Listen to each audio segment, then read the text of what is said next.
The 50s were a vivid snapshot of America with simple moments that make everyone smile when they look back. It was the era where every photo required a blinding single-use flashbulb.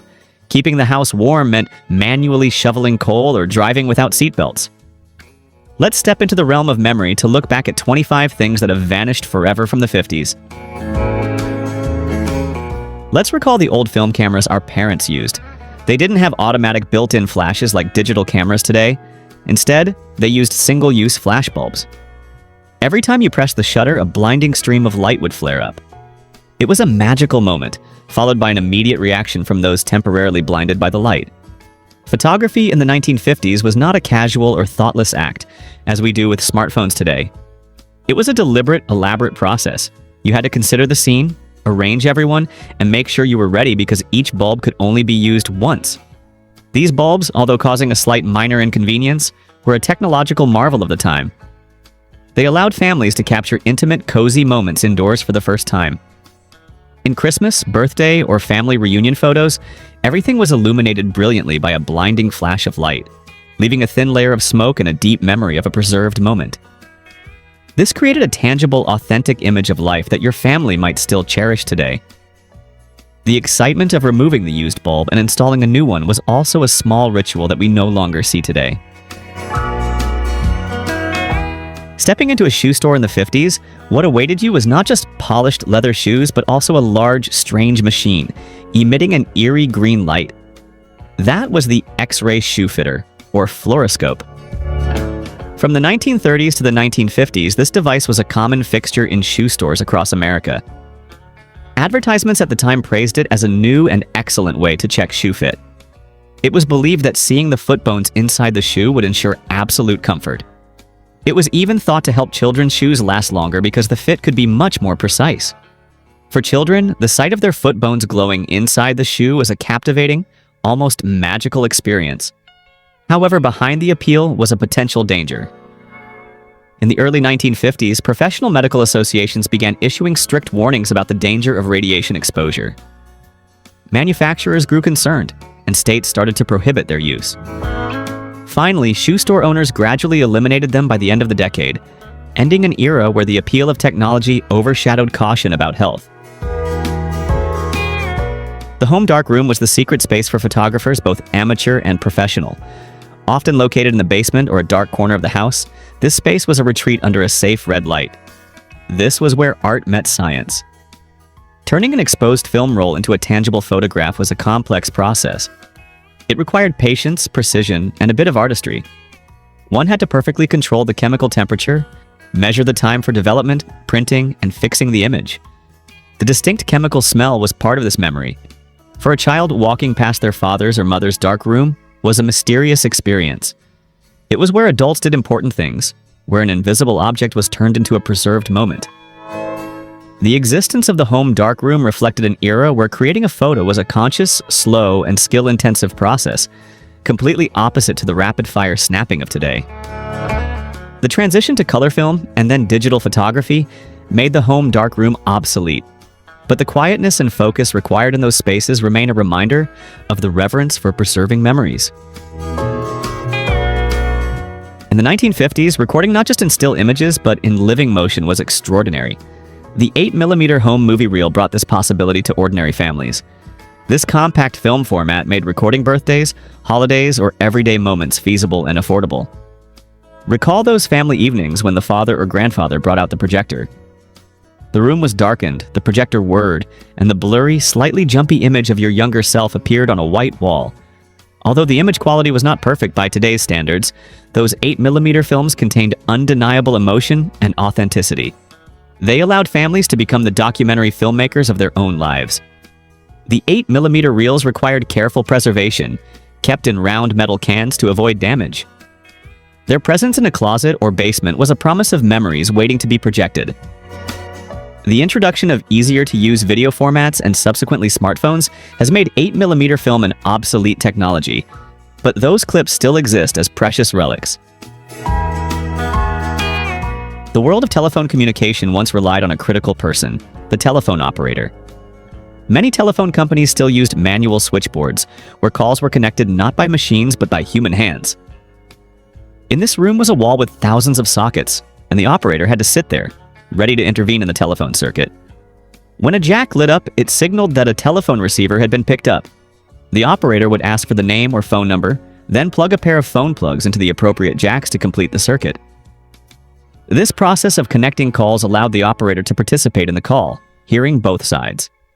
This created a feeling of familiarity but also personal intrusion into communication. Throughout the 1950s, everything changed as telephones fully transitioned to the self-service rotary dialing system. This shift allowed callers to dial directly without the assistance of an operator. The elimination of manual switchboards was a major milestone in the automation and privatization of personal communication. It ended an era where every phone call was a small social interaction with a stranger. Are you still joining us on this nostalgic journey? Don't forget to hit the hype button right below the video to support us. The 1950s symbolized the rise of classic cars, and among them, the 1957 Chevy Bel Air can be considered the most iconic car of the decade. This vehicle was designed to look like a work of art on the street. They quickly became a symbol of post-war optimism and American prosperity. The Bel Air was transformed in 1957 into one of the most beautiful roadsters, with its distinctive tail fins and bright chrome grille. It was the dream of every young person and the pride of every family. Some called this car the poor man's Cadillac, implying the luxury it offered at a more affordable price.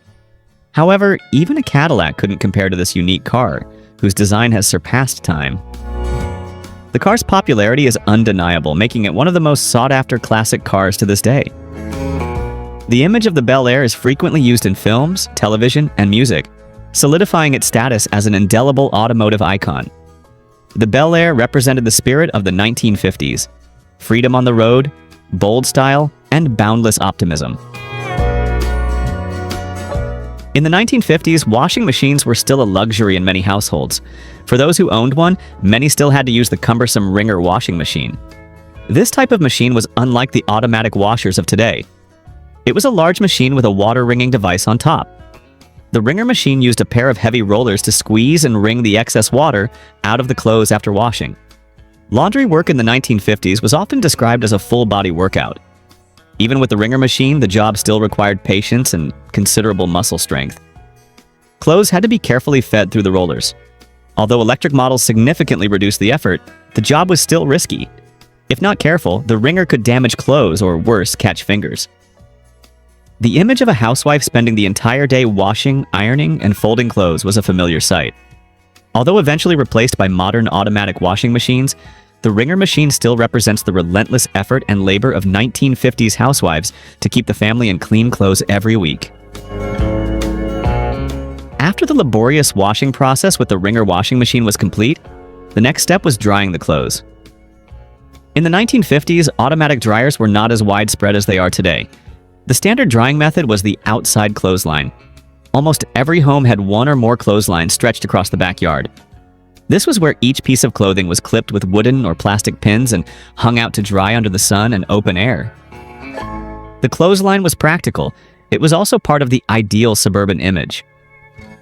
The sight of crisp white clothes flapping in the wind created a sense of cleanliness and order in the home.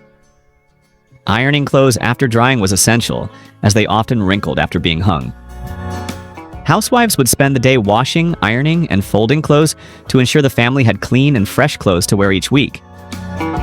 The outside clothesline required cooperative weather and vigilance against sudden rains. The replacement of the clothesline by automatic dryers significantly saved time and effort, marking a major step forward in household chores. In many homes in the 1950s, especially older ones, the main heat source was the coal furnace. These large cast iron stoves were often nicknamed octopus furnaces due to their complex duct systems.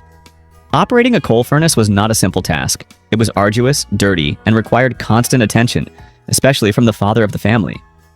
The job involved manually shoveling coal into the furnace to maintain temperature and regularly clearing ash.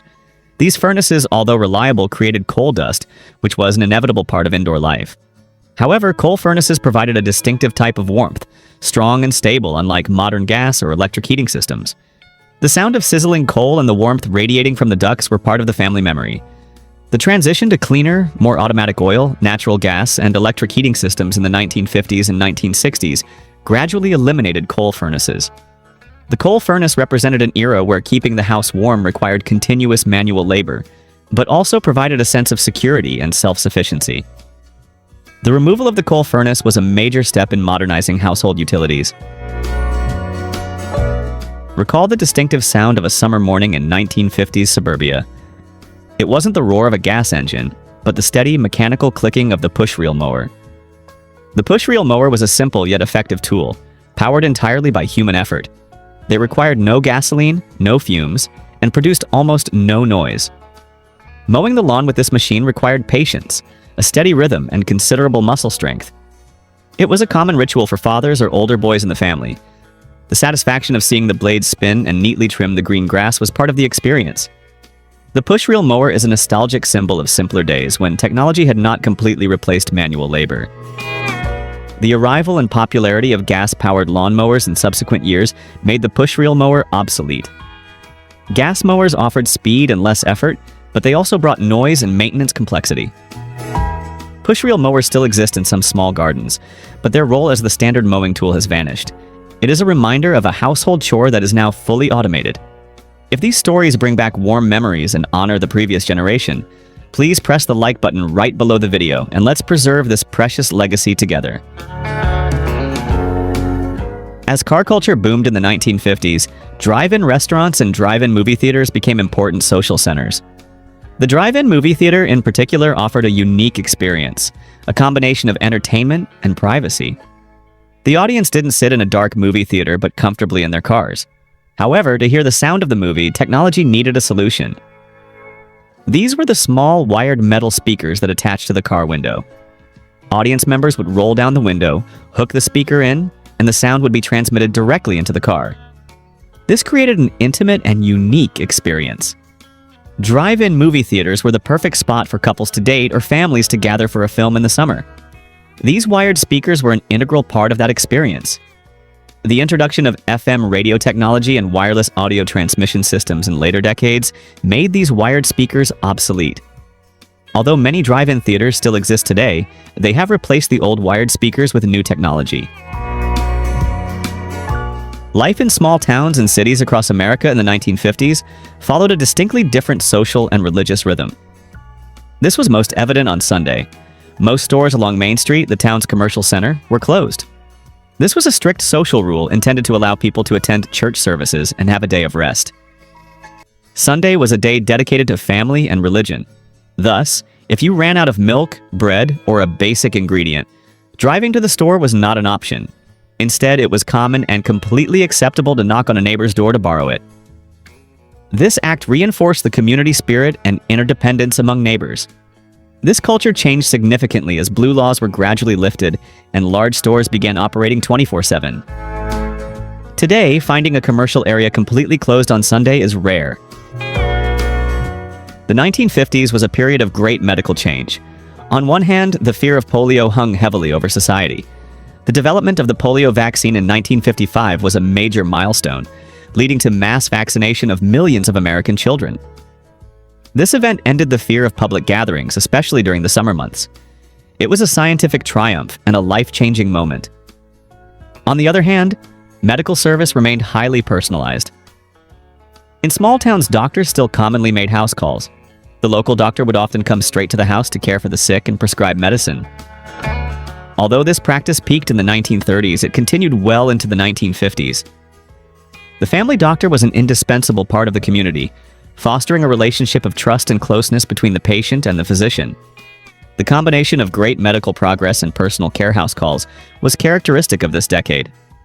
Today, doctor house calls are almost non-existent due to the development of modern hospitals and clinics. Before electric refrigerators became widespread and reliable, many families still relied on ice boxes to keep food fresh. And for the ice box to work, they needed large blocks of ice. This is where ice delivery services became essential. The Iceman would drive a truck to each house, delivering large blocks of ice. The Iceman was a part of daily life. Families would place a sign outside their home to signal how many pounds of ice they needed. The Iceman was a familiar sight in the community, someone the housewives would frequently encounter. This job was not just delivery, it was the matter of maintaining the survival of fresh food in hot weather.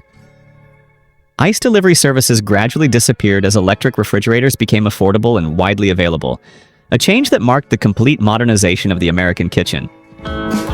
Although it has vanished forever, the story of the Iceman in the icebox remains a reminder of the simplicity and the necessity of outside assistance in family life back then. The soda fountain was a classic and memorable icon of the 1950s. These gathering places were often located inside drugstores or small department stores. A soda fountain was more than just a place to order a cold drink or share a malt. They were the center of social life in many communities. This was where teenagers went on dates, where adults met friends to chat. It created a fun and lively atmosphere. However, as car culture boomed and drive-in restaurants became popular, soda fountains began a steep decline. Fast food became a major competitor, and more importantly, soda and ice cream started to be widely sold at grocery stores. Convenience won over uniqueness. Although soda fountains did not commonly exist after the 1950s, they still evoke strong memories of the sweetness and simplicity of a bygone era of casual public entertainment. What would you like to bring back from the 50s? Let us know what you want to see in the next video. For children growing up in the decade, the red radio flyer wagon was an indispensable item. This wagon was not just a toy, it was a multi-purpose tool that gave children more autonomy in their neighborhoods. Having a red radio flyer wagon made transporting everything easier. Children used it to collect bottles, deliver newspapers, transport supplies, or simply pull friends around the neighborhood for games. It was the primary means of transportation and a symbol of outdoor childhood. The radio flyer wagon represented an era where children lived much of their lives outside. They invented their own games and controlled their activities without constant adult intervention. Although wagons are still sold today, their role has changed. In the 1950s, they were essential utilities, an integral part of daily life.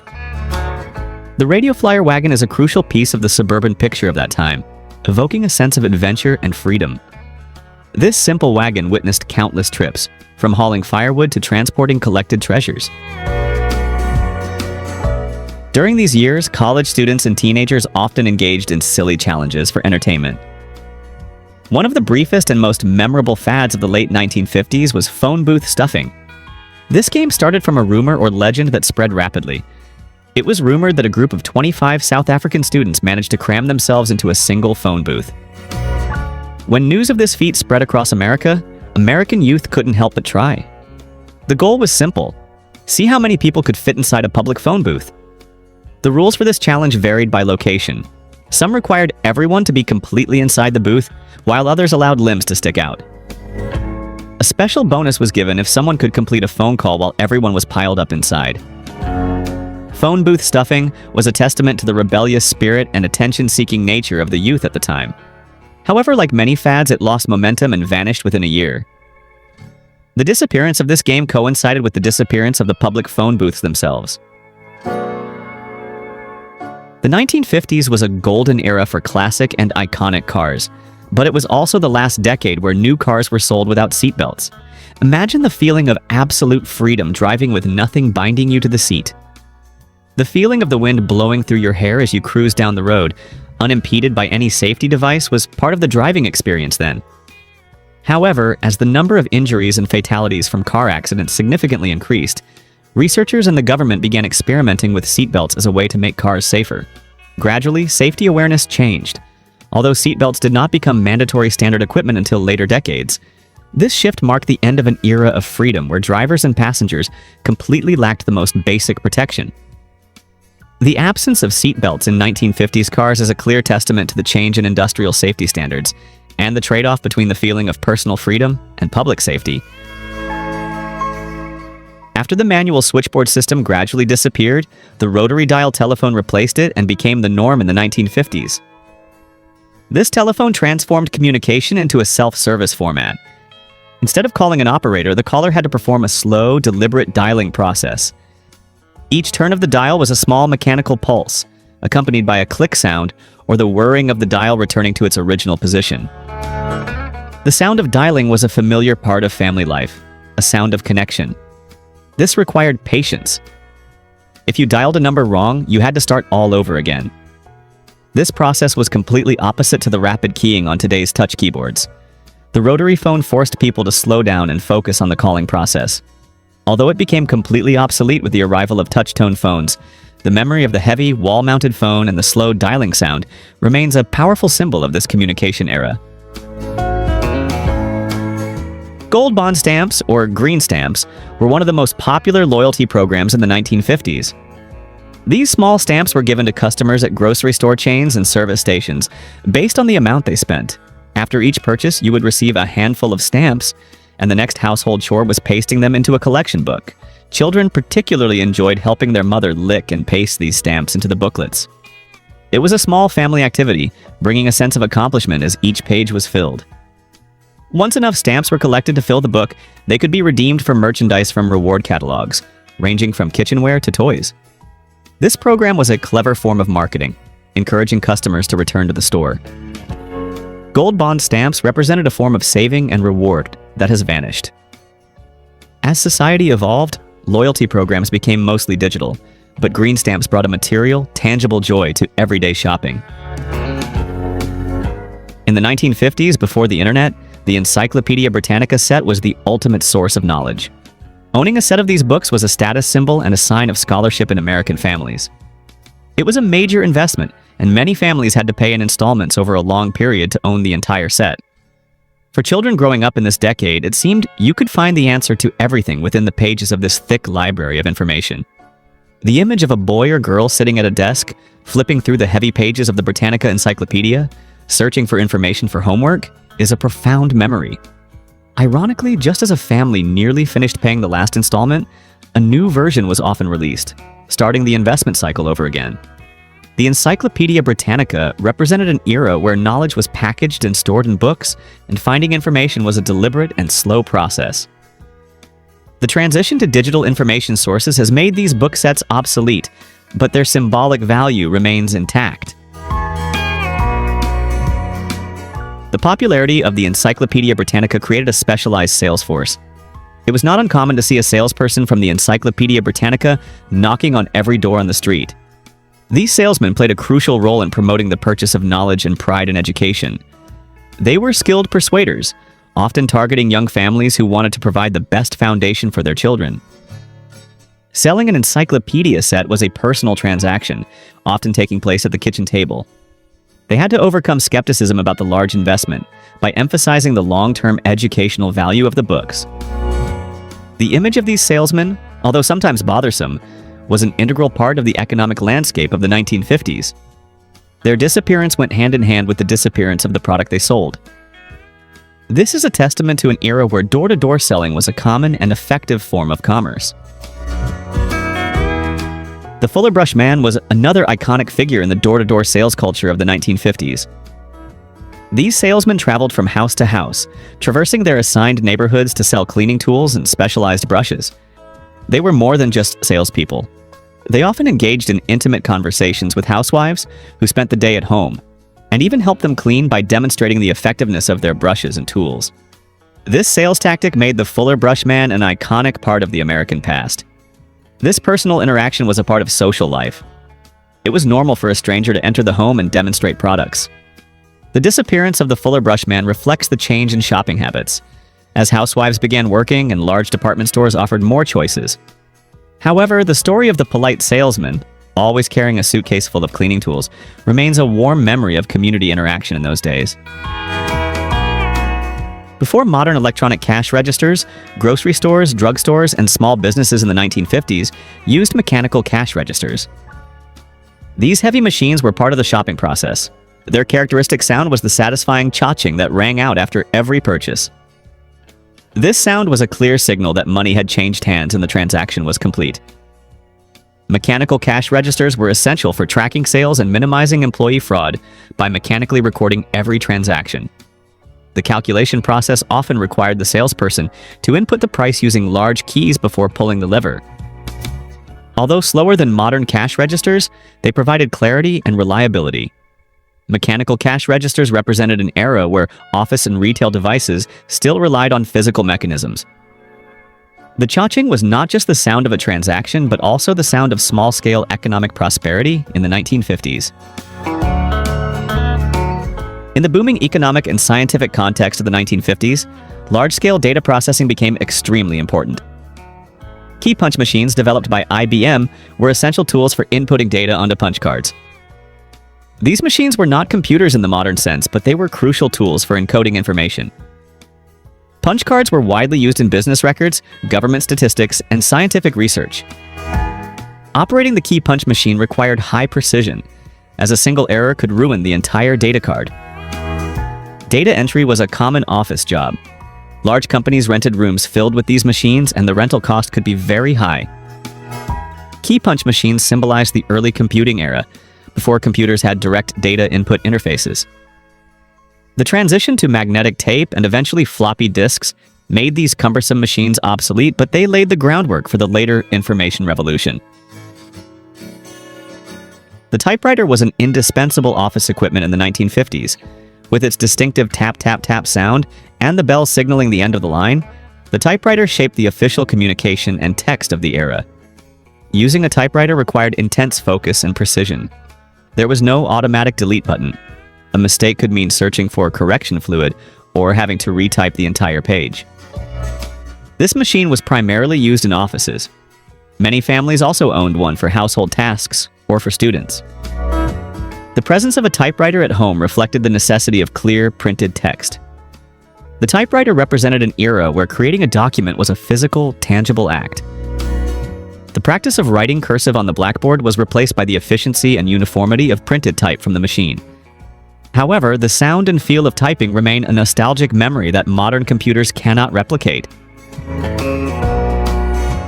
There was one skill that was extremely important during this period that everyone certainly had to master. They considered it a rite of passage into maturity. Many remember practicing those elegantly connected letters on the blackboard at school. For students, learning to write cursive, especially upon entering the 3rd grade, made them feel more grown up. The art of calligraphy was a necessity in life and a respected social skill. The best way to practice was to stand in front of the class, demonstrating one's skill on the blackboard.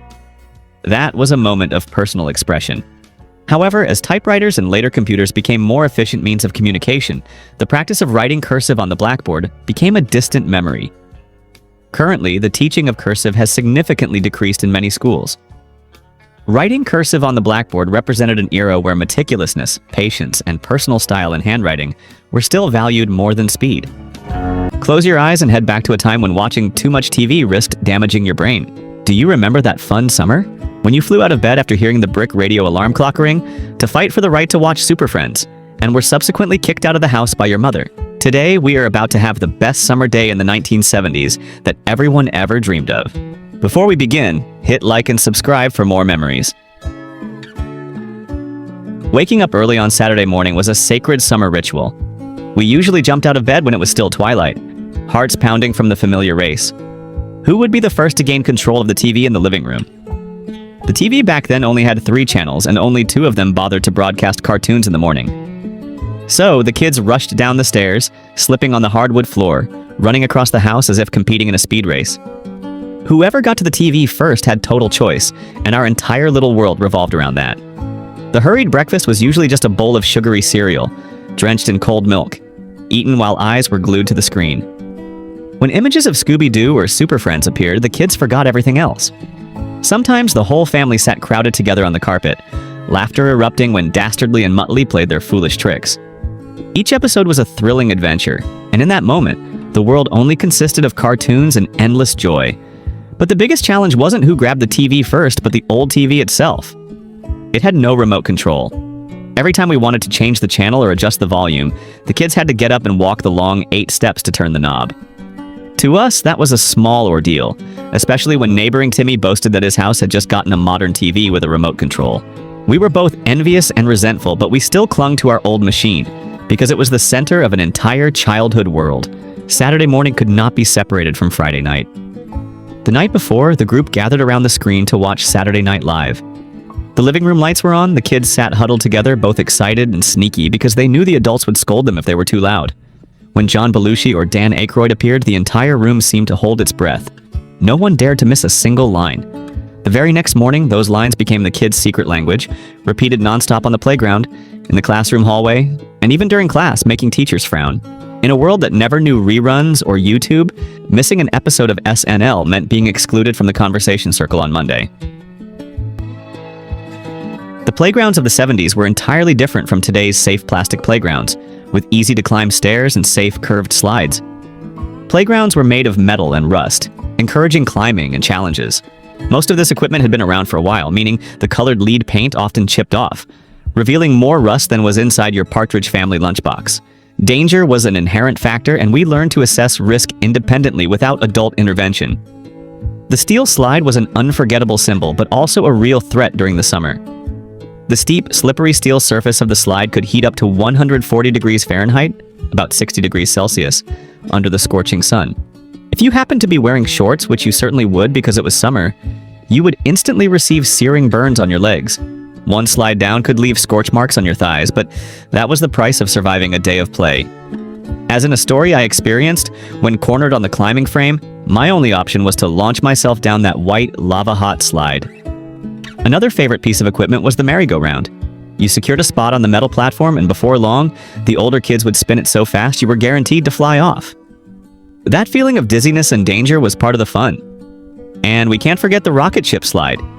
These multi-tiered structures, often painted red, white, and blue, not only ignited the imagination but also inspired patriotism. The playground was where we self-governed, where rules were set by the older kids, and where we learned bravery and how to take responsibility for our bruises. Every kid growing up in the 70s was obsessed with Evel Knievel. We grew up watching Knievel jump over cars, buses, canyons, and fountains. We had the wind-up Evel Knievel bicycle toy. Even as toddlers, we tried to perform jumps with our big wheels. Summer was the time when every kid built a bike ramp. The materials were simple. All you needed was a wooden plank and something to prop it up on, usually bricks, a cinder block, or simply other pieces of wood. The simplicity of the materials contrasted with the complexity and danger of the challenge. The challenge started with jumping over your friends' bikes. Then it escalated to jumping over your friends themselves. Each successful jump was a small victory, an affirmation of our audacity. Our parents were generally not overly concerned about these dangerous antics, and this is the biggest difference compared to today. If they did tell us to stop, it was usually just to run and grab the camera. Those photos were evidence of our boldness and adventurous spirit, captured by adults who cheered us on to challenge our limits. We learned that failure was part of the testing process, and a fall was just the beginning of the next attempt, reinforcing the confidence to navigate the world on our own. We didn't need cheers, just a wooden plank, and a little bit of Knievel madness in our veins. After watching Knievel perform impossible stunts, we felt inspired to push our own physical limits, regardless of whether our rattling Huffy or Free Spirit bikes were designed for it. After a few hours immersed in the dazzling world of cartoons and endless antics, the living room door burst open. Mom walked in, her hair still full of rollers, her apron stained with various smudges like a brown map. She didn't say much, just reached out and abruptly turned off the glowing box that was making us roar with laughter. And then, the immortal mantra echoed, almost becoming part of the daily ritual. Go outside, kids. Stop sitting inside and rotting your brains. The neighborhood was safe enough back then that every kid could run wild from the front yard to the empty lot without anyone worrying. No mobile phones, no GPS, and no tracking apps. Just a booming final call in the late afternoon was enough to gather the entire gang home. We absolutely never dared to complain. I have nothing to do. Because if we were foolish enough to say it, an endless list of chores would instantly appear, mopping the floor, washing dishes, or worst of all, pulling weeds in the garden under the sweltering sun. Therefore, the kids learned to shut up and act quickly. We quickly slipped on our worn-out Converse shoes, threw on our favorite Godzilla-printed t-shirt, and vanished from the house faster than a police siren in a movie. Outside, the whole world of freedom awaited. There were no schedules, no continuous adult supervision, and no video games to keep us confined. It was this parental leniency that created a generation of children who had to manage themselves, sometimes resolving conflicts, sometimes inventing new games, or simply finding ways to kill time without being discovered as bored. Looking back, it was those summer days of being kicked out that taught us more than any textbook lesson. If you grew up in the 1970s, your most essential and important possession wasn't a smartphone or a video game system, but your bicycle. It was the ticket to go anywhere, exploring the neighborhood or town, and undertaking adventures without having to rely on parents for rides. The bicycle was the ultimate transportation, often leaned against the garage wall if it wasn't lying, sprawled out in the yard from the day before. It provided a sense of independence that children today rarely experience. where kids' playdates are often supervised. The bicycles of that era typically featured high-rise handlebars and a banana seat. The lucky and wealthy kids rode the famous Schwinn Stingray, considered the gold standard for that type of banana bike. For kids whose parents weren't as affluent, we were still proud of our Huffy bought from Kmart or the Free Spirit from Sears. Regardless of the type, we were attached to our bikes, riding them as far as we could. Throughout that long, drawn-out summer, these Huffies and Free Spirits covered countless miles. The sound that signaled summer's arrival wasn't music, but the sound of a baseball card stuck in the spokes of the wheel. That distinctive scrunch-scrunch noise made us feel like we were riding a brand new Harley. The simplicity of the plastic big-wheel tricycle, considered the Ferrari for the under-10 crowd, also brought equal excitement. Your bicycle was the key to escaping boredom, the vehicle you used to go from house to house, going to the front door and asking, "Can Adam come out and play?" If the answer was no, you moved on to the next house because traffic was never an issue. The combination of the freedom offered by the bike and the feeling of safety in the neighborhood allowed us to learn how to confidently navigate the world independently. These bikes endured countless falls and crashes with homemade bike ramps, but they always bounced back, ready for the next adventure just like their riders. For us, breakfast was a sugar shock waiting to happen. When waking up on Saturday morning, the first thing was to rush out of bed, feet barely touching the brown and yellow shag carpet, to race for control of the TV. I can still hear the distinctive crunch of Captain Crunch, and the feeling of it scraping the roof of your mouth, an enjoyable pain. That crunch was the most familiar sound of a hurried breakfast. The sweet aroma of Pop-Tarts being heated in the toaster was another sign of summer morning luxury. Often, the kids didn't have time to be responsible. I quickly poured the rest of the crunchy cereal into the bowl and stuffed the box back into the cupboard, hoping Mom was too busy with the upcoming BBQ to notice my irresponsible actions. Breakfast was a race, not a quiet meal, because the kids needed enough sugar energy to sustain the most important event: Saturday morning cartoons. This combination of sugar and starch was the fuel for hours spent glued to the antique TV screen. The absence of strict dietary rules at the time allowed this sugar explosion to become an indispensable summer ritual. Even choosing between Pop-Tarts and Captain Crunch was a strategic decision, because the kids needed to maximize their sugar intake in the shortest time possible before Mom found out and forced them outside. Furthermore, TV dinners were like hitting the jackpot. The small aluminum trays with perfectly separated compartments made every meal feel like an event. Salisbury steak night was the best, even if no one really knew what Salisbury steak was. During a summer full of relentless, reckless adventures under the intense heat, what was the most common and accessible mechanism for quenching thirst? It was drinking water directly from the hose on the side of the house.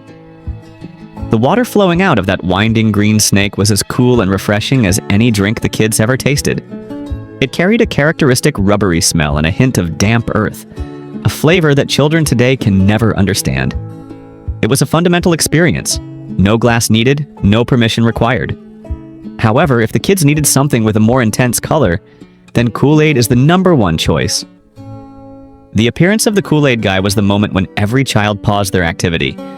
With his legendary, "Oh yeah," this guy seemed to be the savior of every summer party. But honestly, the Kool-Aid guy was too busy to go everywhere in the 70s. The kids knew that asking an adult to mix Kool-Aid was a big request, and often they would refuse. Therefore, the final and most frequent solution remained drinking water from the hose, considering it the last resort. Even when Kool-Aid was available, its strong artificial flavor, often accompanied by colorful plastic cups, still couldn't replace the raw, original cool feeling of the strong stream of water from the garden hose. The feeling of that sudden coldness rushing straight down the throat after an afternoon of racing and playing tag in the sun is something no cold bottled water can replicate.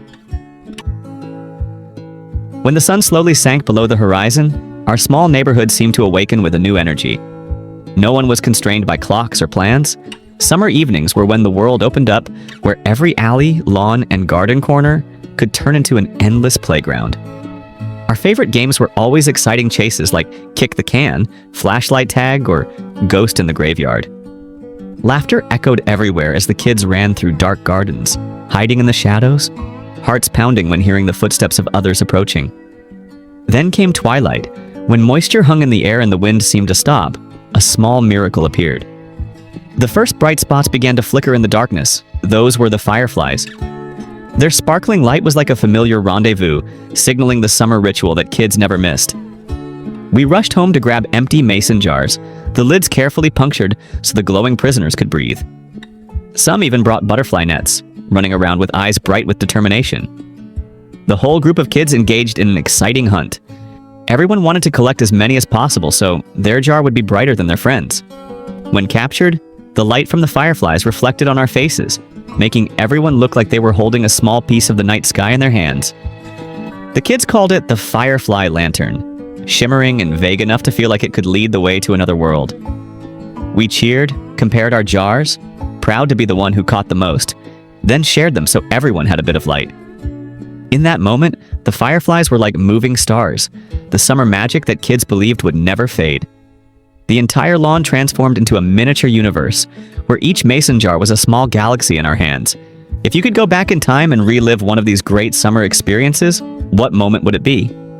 Share your memory in the comments below. In the 70s, communicating with friends wasn't a tap on a screen. You had to walk to their house, go to the front door, and ask if Adam could come out and play, or bravely face the wall-mounted rotary phone. You had to pray that their older sister wouldn't pick up and answer. The dialing process was slow, requiring patience, and if you dialed one number wrong, you had to start all over again. And pen pals. They were like prehistoric DMs. Each letter was a small treasure which could take weeks to arrive. The waiting time for a letter to arrive could extend for several weeks, sometimes even months, depending on the geographical distance. But its value was incomparable. That feeling of anticipation, waiting for the mailman every day, hoping to see an envelope with your friend's unfamiliar handwriting. Then the rush when opening the envelope, carefully unfolding the pages containing stories, thoughts, and scribbled pictures from a friend you had never met. It was a form of deep and genuine connection, where we had to put all our feelings and thoughts into every word. There were no emojis or GIFs. Everything was in the story you told, and how you expressed emotions through written words. Pen pals broadened our worldview, showing us different cultures, different lives, and diverse thoughts.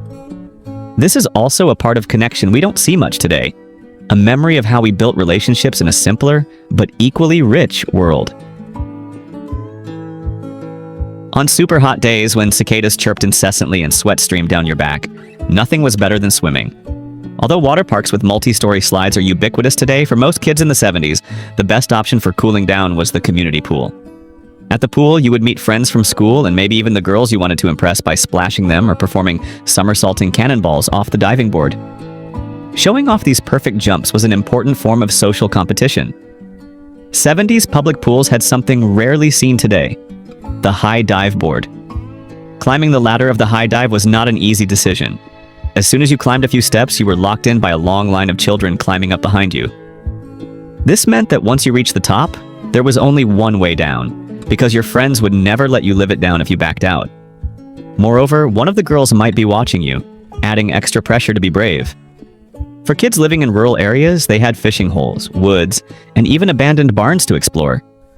There would often be a pond or lake with a sketchy rope tied to a tree, allowing you to swing and jump into the water. You probably needed to wear shoes to avoid broken glass underwater, but that inconvenience was nothing compared to the joy of instant cooling. And when back on your bike under the warm sun, you would be dry before you got home for dinner. Nowadays, water slides are only found at tourist spots, and they were just concrete troughs dug into hillsides coated with layers of lead paint. Thus, the community pool was our only paradise. It seems that every construction project children undertake today is done through the video game Minecraft. But back in the 70s, we built everything in real life. Summer was the time for creating makeshift things where creativity was limited by your ingenuity and ability to find materials. As long as we had a handsaw, a hammer, and nails, we could build anything we wanted. We built forts in the backyard, tree houses in the woods, and rattling wooden go-karts. These rattling vehicles were usually steered by a rope tied to both sides of the front axle. And the one thing kids never thought of installing on them was brakes, turning every downhill trip into a life-or-death race, requiring quick reflexes and extraordinary courage. Thanks to all the new construction happening at the time, finding wood was never a problem. Scraps of wood and discarded cinder blocks were endless resources for these young architects. These structures were both places for play and secret headquarters, where kids held meetings, planned adventures, and asserted ownership over a small corner of the world. Besides entertainment, they were also a process of learning about mechanics, balance, and teamwork, all happening without adult supervision. The kids learned to solve problems through trial and error, strengthening the confidence to navigate the world on their own. This freedom to build reflected the lack of parental supervision, allowing the kids to develop independence and practical problem-solving skills. Do you remember the riskiest thing you ever did at the playground? Comment below. At one point, we only played with basic toys. Then, Star Wars landed in our world like a meteor. During the opening scene in the movie theater, you could hear Jaws dropping all across America as the Star Destroyer kept looming forward, seemingly never ending. Everything changed. Kids transitioned from playing with basic toys to using wrapping paper tubes as lightsabers. We generated the characteristic whoosh-whoosh sound, fighting in every corner of the house, every backyard. Arguments broke out over who got to be Han Solo, that imperfect hero character, an endless debate. Our summer challenge then was continuously trying to use the Force to retrieve cookies from the kitchen or cause trouble for our siblings. Star Wars, along with Rocky, were the best movies of the 70s. The power of the Force was not limited to games. It became a belief, a social science experiment that we desperately repeated to prove its existence. Although most people failed to move anything with their minds, the yearning to be part of that galaxy far, far away dominated our imagination all summer long. The arrival of Star Wars reshaped our adventures, replacing traditional cowboy games with intergalactic battles and transforming ordinary backyards into perilous alien planets. Rock'em Sock'em robots lived on our coffee tables all summer long in '76. It wasn't just a game, it was a tournament, a battle for supremacy in the living room. The sweet plastic smell when you first opened the box, an aroma that promised competition. The satisfying chunk-chunk sound of the controller, which required coordination and precise timing. And then the glorious crack when you delivered the perfect uppercut, knocking the opponent's head off. You probably remember having epic tournaments with your brother or sister, accompanied by loud sports commentary and proud victory dances. We were completely engrossed in the roles of boxers and commentators, to the extent that Mom finally banned it to the basement after an overly intense final match ended in a real-life wrestling match between the two of us. The red robot and the blue robot awakened our most basic competitive instincts. Besides the robots, Operation was also a game that tested composure and nerves. We focused around the crazy red-nosed patient, everyone holding their breath as someone tried to extract the wishbone. The alarm buzz sounded like a direct electric shock to the soul. But the real psychological torture came when the batteries started to weaken, producing a dying rzzzt sound, even scarier than the full alarm. We became amateur surgeons, developing steady hands and nerves of steel. The crackle of burning charcoal and the appealing aroma of burgers and hot dogs filling the air were the unmistakable signs that summer dinner had arrived. This was one of the rare relaxing family moments when the kids saw Dad grilling meat, a can of Miller Lite in hand. Dad might even share a sip of beer with you, making you feel older. Helping Dad flip the burgers was fun at first. It was an honor to stand next to him, but the excitement quickly disappeared when you saw the other kids playing under the sprinkler, and your dad was drinking beer without having to be responsible. You quickly abandoned the spatula to rush into the fun. Afterwards, the kids would eat one burger and maybe 3 hot dogs, setting a personal record. TV dinners were like hitting the jackpot. The small aluminum trays with perfectly separated compartments made every meal feel like an event. Salisbury steak night was the best, even if no one really knew what Salisbury steak was. Another special dish of Mom's was Hamburger Surprise, which was basically Hamburger Helper, mixed with any vegetables that needed rescuing from the crisper drawer. The whole house would be filled with the smell of onions and garlic, mixed with the scent of chocolate chips baking in the air. Grilling dinner was an expression of Dad's relaxation, the crackling music emanating from the record player, and the sense of community as all the neighbors started showing up to join the fun. Is there a memory from those old summers that still impresses you today? We really look forward to hearing your story. No church basement potluck or any neighborhood gathering was complete without the wobbly masterpieces of Jell-O. Jell-O was the undisputed queen of summer parties. Aunt Betty was famous for her lime green Jell-O with shredded carrots suspended inside like orange confetti. Not exactly in a good way, but it was a memorable creation. The artificial green color contrasted with the orange of the carrots, creating a bizarre visual mix. But Mrs. Johnson across the street was the undisputed Jell-O queen. Her masterpiece of layered rainbow Jell-O would arrive, wobbling majestically on her nicest serving platter, each layer perfectly delineated. Getting it out of the mold required the careful precision of disarming a bomb. Just one wrong move, and your hours-long masterpiece would turn into colorful fruit soup. Jell-O was not just dessert. It was an art form, a symbol of the meticulousness and pride of the 70s homemakers. They dedicated time and patience to create perfect layers, a culinary achievement of that era. Even less skilled mothers tried with sparkling copper molds, hoping a miracle would happen when they flipped the mold upside down. Friday nights were for going to the drive-in movie theater. That was our paradise, a communal cinematic experience, unlike any modern movie theater. We performed the ritual. Dad backed the station wagon into position, flipped down the tailgate, and we created a cozy nest with blankets and pillows. The back seat became our private living room, warm and smelling of the night air. The metal speaker hanging on the window was like a talkative robot, emitting crackling, static-filled dialogue that we had to fill in ourselves. We sat inside, watching the stars flicker in the sky while massive images moved on the distant screen. The best part was the brief adventure to the snack bar between films.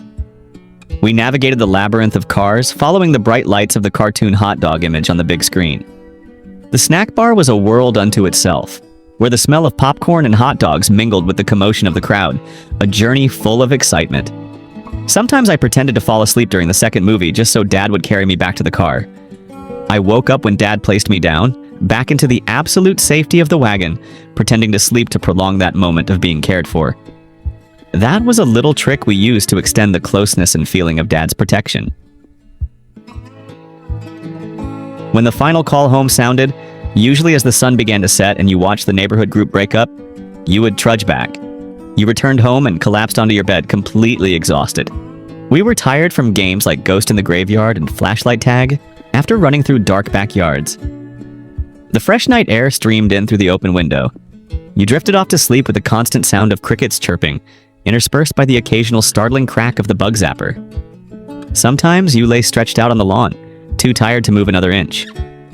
The grass made your neck itch, but as you looked up at the dark clouds, you slowly drifted off to sleep. You didn't even realize when Dad picked you up and began carrying you to bed. I woke up as Dad set me down, back into absolute safety, but I pretended to sleep.